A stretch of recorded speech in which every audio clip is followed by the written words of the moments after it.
sistem itu membingungkan petani dan membingungkan KPL.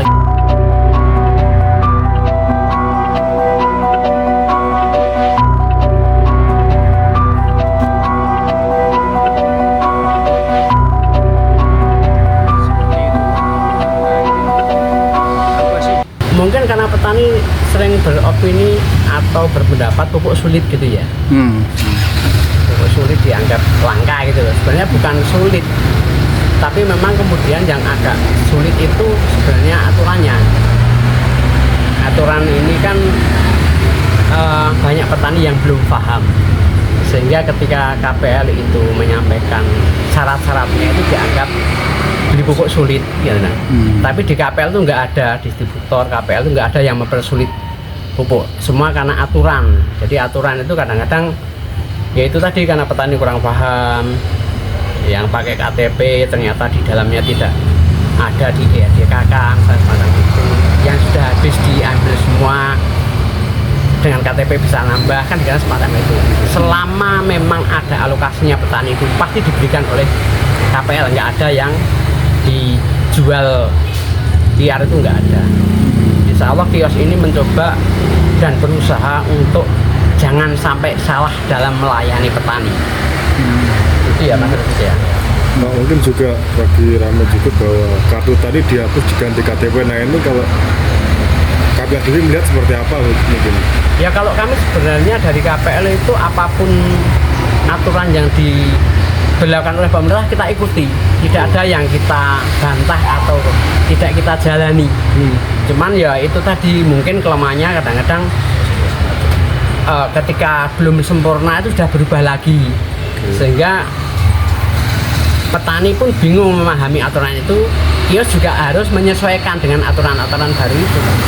Makanya kalau bisa tuh kalau ganti aturan itu jedanya paling tidak 1 tahun lah, kemudian persiapan dengan sistem baru, bukan di tengah-tengah ganti sistem itu membingungkan petani dan membingungkan KPL gitu loh, membingungkan kios pengecer gitu loh. Kalau penyaluran mau lewat kelompok tani dari KPL gimana teman-teman?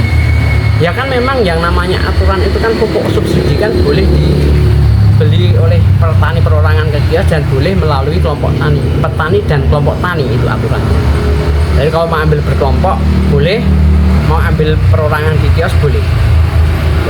Kemudian ini juga, apakah sistem penerapan tebus pupuk pakai KTP sudah diberlakukan atau mungkin sudah dijalankan saat ini mungkin?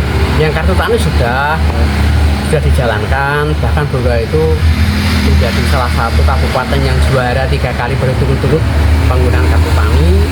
Yang Ibu Bers juga sudah, Ibu Bers pakai KTP ya? Iya, pakai KTP. Sudah kita jalankan sesuai dengan aturan yang berlaku. Ya insya Allah semua menyesuaikan dengan aturan yang baru. Tapi ya tadi kalau bisa aturan itu disempurnakan dulu, nanti baru kalau mau ganti, tapi juga harus ada penyesuaian gitu. Penyesuaian misalnya setahun sekali. Kalau Ibu Bers sendiri ini apa mungkin kesulitannya sendiri selama ini? Ya sebenarnya tidak cukup sulit. Yang mempersulit itu karena sinyal kadang-kadang Mas. Sinyalnya kadang-kadang kalau di daerah-daerah pedalaman itu kan lama nunggu ya Mas, sampai bisa 20 menit. Terus satu orang itu, bayangkan saja, artinya bukan kalau ini bukan pupuknya yang sulit, tapi sistemnya yang membuat sulit. Terus Ibu Bers mungkin yang perlu diperhatikan masalah tanda tangan persis dulu Mas. Tanda tangan persis harus seperti di KTP, itu tidak mudah dilakukan oleh petani. Gitu loh. Itu tidak mudah. Uang kita yang mudah saja untuk persis seperti di KTP itu kan susah. Nah tapi ya kita upayakan untuk bisa semacam itu. Yang penting dari pengecer KPL itu berupaya bahwa penyaluran kita ini harus akuntabel, pelaporannya jelas, tanggung jawabnya jelas, standar BPK gitu loh. Jadi kita tidak asal jual ya Mas, tidak asal jual gitu. Kalau ini kan stok menumpuk ya Pak. Ya. Nah, ada potensi kerugian atau seperti apa gitu Pak ketika nggak ditebus atau nggak dibeli? Ya tidak, kalau rugi biasa ya Mas dengan jual beli. Cuman kita berupaya agar pupuk ini diambil oleh yang berhak. Maksudnya petani yang mendapatkan alokasi itu segera diambil, karena itu kebaikan pemerintah memberikan subsidi pada petani. akan ada banyak duit di situ subsidinya itu. Kemudian untuk Eman-eman nggak diambil. kalau RDKK apakah sudah sesuai atau mungkin masih ada ini kurang ini kemudian bagaimana gitu? Ya kalau EDK kan bukan ranah kami ya, artinya itu memang benar-benar ranahnya kelompok tani dan PPL yang membimbing itu. Kalau kami selama EDKK ada, alokasi ada, haknya petani pasti kami berikan. Dan harganya juga sesuai HPT. Sesuai Pak, karena memang kemudian harga itu sudah ditentukan dalam sistem. Hanya kita nggak bisa merekayasa nota, gitu loh.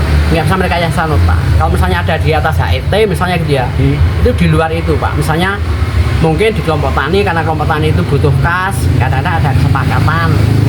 Nah, terus kesepakatan antar kelompok ya. Iya. Untuk menaikkan berapa untuk kas kelompok. Mungkin karena kios itu mengantarkan sampai tempat, ya. Karena harus ada biaya transport dan bongkar muat pupuknya. Atau mungkin karena dibayar setelah panen. Itu kan sudah di luar aturan gitu, sudah di luar aturan head ya. Cuman kalau selama itu cash di tempat ya, tidak nganter ya head. Mungkin terakhir harapannya terkait pupuk ini bagi petani dan bagi pemerintah seperti apa gitu? Dari KPL sendiri. Ya kalau Sistemnya itu. Ya, kalau KPL kan sudah bertahun-tahun membantu pemerintah dalam penyerahan pupuk ya. Kedua bahwa KPL sudah dengan segala modal yang tidak pakai utang-utang juga menyediakan pupuk untuk petani. Artinya bahwa kami itu KPL se-Indonesia mungkin berupaya untuk benar dalam penyaluran. Kami juga sebagai pelaku ekonomi kerakyatan yang nyata untuk membantu petani dan membantu pemerintah dalam penyerahan pupuk subsidi.